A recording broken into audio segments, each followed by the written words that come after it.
Hey, what's up guys, it's Jess. Welcome back to my channel, and if you are new here, my name is Jess. I already said that. Oh my gosh, I need to get better at that. I'm currently a third-year college student at the University of Washington, and a lot of my subscribers love the college content, so I thought I would bring it back with another video like that today. In this video, I'm going to be talking about my unpopular opinions about the University of Washington, but these can also be applied to colleges in general. First off, I want to say a big congratulations to everyone who got accepted into their colleges, and a special congratulations to all y'all who got into UW. If you happen to commit to UW, please let me know in the comment section because I still have one more year left, so I would love to see you all there. And on the other hand, if you weren't able to get into some of the schools that you really wanted to go to, don't worry about it because college is a scam. And the second thing I want to mention is a disclaimer, so these are all my personal opinions. Take everything with a grain of salt. Know that this is just one UW student's experience, and this doesn't have to be the same for every single student that goes to the University of Washington or goes to college in general. So without further ado, let's go ahead and get started. And my first unpopular opinion about the University of Washington is that going to football games are a waste of time and money.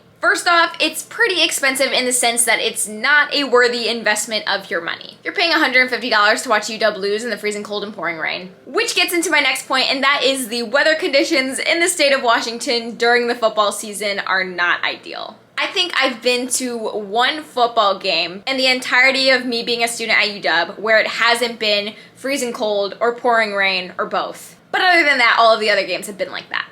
So. The next thing is that football games are so long. At least when it's on the TV, there's commercial breaks so you can get up, go to the bathroom, stretch, go get some food. But if you're watching in person, you kind of just stand there. Which gets into my next reason as to why I don't like football games, and that's because you stand the entire time. So by the end of this 4-hour-long commitment, your entire body has reached a state of numbness because you forced it to endure those harsh weather conditions and you were forced to stand. The reason I say forced is because one, if you sit and everyone else is standing, you're not going to be able to see anything that's going on. And number two is that some students are so obsessed with football that they will yell at you if you are not standing. I think this might have been my first football game as a freshman, but some frat dude was screaming in my general direction saying, "Get up!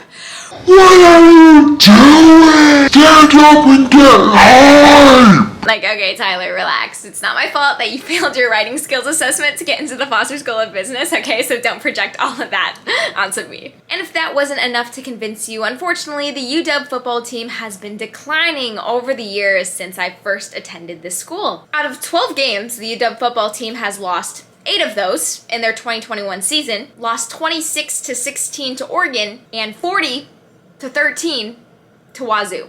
So. Now time for my next unpopular opinion. The Greek system makes me want to throw up. What is the appeal of the Greek system, really? You're telling me you're spending $3,000 per quarter to sleep on a bunk bed, and that your weekends are dedicated to getting wasted in a frat house where the table's broken, the couch is ripped up, and there's literal pee on the ground? Could not be me. There was this one girl on TikTok that was bragging about being the honorary female of the frat. Like, that's what your biggest accomplishment is in college. And the main reason why I hate the Greek system, specifically at the University of Washington. Y'all remember when we couldn't go back to school because you were partying during the pandemic? Yeah, I'm still mad. I'm still mad! I'm not gonna make a joke about this next topic because it is very serious, but it is important that we talk about it. And I'm not gonna say this specifically relates to UW, but more so the Greek system overall across all of the colleges in the United States. But this includes topics like drugging people and sexual assaults and hazing. Oh my gosh, hazing is the stupidest thing that has ever and will ever exist in the Greek system. You're gonna make a freshman drink so much he dies of alcohol poisoning? And don't act like these things don't exist. Sorority get pressed when I talk about how much I hate the Greek system, and they're like, not all sororities and frats are like that. You're making it seem way worse than it actually is. We're actually good people, okay? Our entire focus is, of course, philanthropy. What is there not to understand here? The problem is that you are a part of the system that has in the past and currently still has these same issues. I can go on and on about how much I hate the Greek system, so as a concluding remark, it needs to be abolished. My third unpopular opinion is that in-state students are prioritized way more than out-of-state students. And what I mean by that is that it's easier for in-state students to get accepted into the school in general, but also into certain capacity-constrained majors like computer science, just because they're in-state students. And I think that's pretty unfair because I think academic admissions should be entirely based on the individual's skills, their passions, their personality, their performance, and their qualifications. I know of an in-state student who got into the computer science major as a direct admit, who didn't have the best ACT score, didn't take any AP classes in high school, didn't do any substantial extracurriculars, and only applied to the computer science major because there were some job opportunities in Seattle.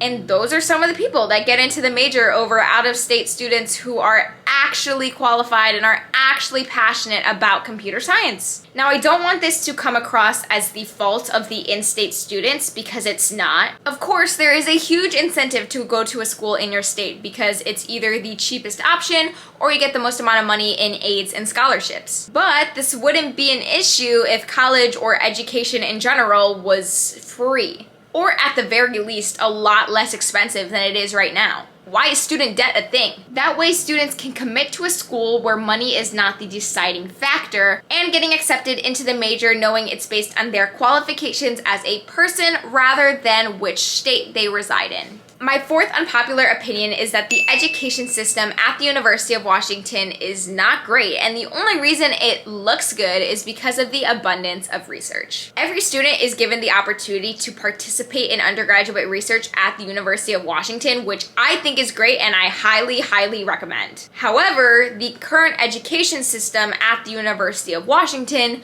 doesn't prioritize learning, but rather encourages passing and performing better than all of your other classmates. A specific example is the STEM prerequisites, which are more famously known as the weed out classes. I will describe the typical layout to you. Lectures where the professor is guaranteed to not make any sense. Labs where you do things and struggle to connect these things to the actual concepts you need to know in order to solve the problems that appear on the exams. Quiz sections where students spend 50 minutes still stuck on the first free response question because 3 students are debating on what the right answer is and 2 students have no idea what's going on. And then eventually a TA will come over during the last 10 minutes of your quiz section, listen to your answers, and then walk away without actually confirming which one of you is right. So you didn't really learn anything, or worse, you learned the wrong information and now it's time for the first midterm, which you didn't have time to study for because you had a mastering physics and a web assign due the night before. And now you're sitting in Kane Hall where you're trying to pay attention to the problem in front of you, but some girl is crying in the middle of the classroom. And then you get your grade back, which was a 40%, but that's fantastic because the class average was a 35%. So in reality, you got an amazing grade. Tell me how any of that setup fosters an environment where students are able to actually learn. I have not had one single class at the University of Washington where I have retained the information a week after the final exam. And it shouldn't be a relief to get a 40% on a midterm just because everyone else did slightly worse than you. Even if that translates to a high GPA in the class, you still got a 40%. You didn't know how to do more than half the problems correctly. Those are some of my unpopular opinions about the University of Washington because if I kept going, this video would be 5 hours long. Feel free to comment down below any opinions you have about the University of Washington. If you agree with some of the things I said, if you disagree, I would love to hear it. Let me know if you have any more questions about the University of Washington or if there's any other video ideas you'd like to see in general. Feel free to leave that in the section down below, and I will see you all in tomorrow's video. Bye! You're out of time. You're out of time. And now you're out of time.